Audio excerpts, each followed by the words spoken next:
Man of masses NTR తో త్రివిక్రమ్ తీయబోతున్న God of War movie ఒక సెన్సేషనల్ నిర్ణయం. ఎందుకు ఇది అంత స్పెషలో ఇప్పుడిప్పుడే బయటపడుతోంది. ఎంతసేపు మైథాలజీ మూవీలంటే అయితే రామాయణం లేదంటే మహాభారతాన్ని బేస్ చేసుకునే తీసేవాళ్ళు. ఎన్నడూ మరోవైపు చూసింది లేదు. అదే ఇప్పుడు జరుగుతోంది. దక్షిణాదినే ఫేమస్ అయిన దేవుడి కథని ప్రపంచానికి మాస్ స్టైల్లో చెప్పబోతున్నాడు త్రివిక్రమ్. దీనికి తోడు ఊర మాస్ స్టార్ని దేవుడిగా మార్చే ప్రయత్నం కూడా కాస్త ఫ్యాన్స్ని షేక్ చేసేదే. దీనికి తోడు ఇక్కడ కొడితే సౌండ్ మలేషియాలో రావాలి అనే కోణం ఉంది. అలానే ఏదో మాయ చేసి తమిళ మార్కెట్లో తిష్టవయ్యాలని కూడా బలంగా ప్రయత్నిస్తున్నాడు ఎన్టీఆర్. పాన్ ఇండియాని షేక్ చేసిన ఎన్టీఆర్కి కోలీవుడ్ అంత ముఖ్యమా అంటే అక్కడే తలరాతలు మారే స్ట్రాటజీ ఉంది. ఇది పాన్ వరల్డ్ సినిమాగా మారాలంటే ఎక్కడ కొట్టాలో అక్కడే బుల్లెట్ దింపాలి. ఆ ప్రయత్నం అనుకున్న స్ట్రాటజీ చూస్తే త్రివిక్రమ్ మామూలోడు కాదని అర్థమైపోతోంది.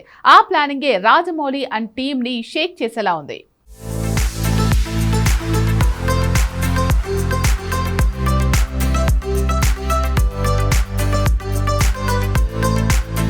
గాడ్ ఆఫ్ వార్ మూవీ ఎందుకు ఎన్టీఆర్ కెరీర్ లో వెరీ స్పెషల్ మూవీగా మారబోతుందంటే నిజానికి పాన్ వరల్డ్ గేట్లు తెరవడంలో ఇదే చాలా కీలకం.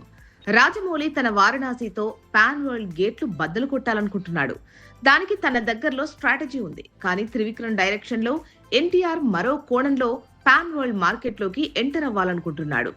ప్రాక్టికల్ గా కూడా అది చాలా లాజికల్ గానే ఉంది. RRR దేవర పాన్ ఇండియాను షేక్ చేసినా కోలీవుడ్ లో మాత్రం అనుకున్నంత రెస్పాన్స్ రాలేదు. అసలే అరవోళ్లు మన హీరోలను అంత ఈజీగా యాక్సెప్ట్ చేయరు.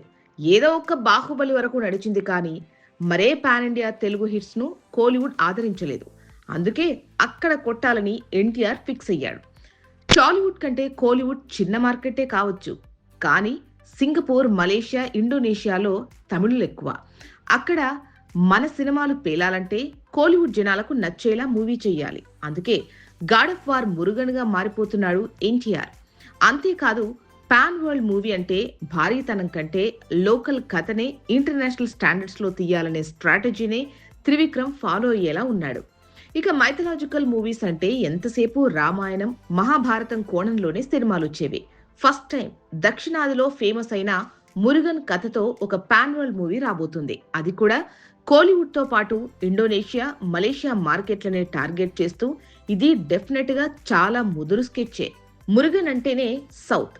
ఎంత శివపార్వతుల కొడుకైనా కార్తికేయుడిగా, సుబ్రహ్మణ్యుడిగా నార్త్ ఇండియన్స్ కి తెలిసినా మైథలాజీలో సౌత్ వాసనతో pan India, pan Asia shake చేసే ప్రయత్నం జరుగుతోంది. ఇక తమిళ లిటరేచర్ లో మురుగన్ మీద లేని బుక్కు లేదు. కాబట్టి గాడ్ ఆఫ్ వార్ ఏమాత్రం వర్కౌట్ అయినా కోలీవుడ్ మార్కెట్ లో ఎన్టీఆర్ జెండా ఎగిరియొచ్చు. అలానే సింగపూర్, మలేషియాలో ఉన్న తమిళుల వల్ల కూడా ఈ సినిమాకు మార్కెట్ పెరుగుతుంది. అలా సౌత్ ఏషియాలో మన హీరోకు మార్కెట్ పెరిగితే కొరియా, జపాన్, చైనాలో డ్రాగన్ రూపంలో ఎన్టీఆర్ మార్కెట్ పెంచుకోవచ్చు. ఇవే జరిగితే ఇక్కడే ఎన్టీఆర్ కు మార్కెట్ క్రియేట్ అయితే యూరోప్, అమెరికన్ మీడియాలో ఎన్టీఆర్ పేరు మారుమోగుతుంది.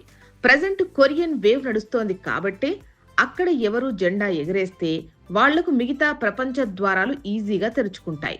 సో ఇలా పరోక్షంగా భారీ స్కెచ్ తోనే పాన్ వరల్డ్ మార్కెట్ ను షేక్ చేయాలనుకుంటున్నాడు ఎన్టీఆర్.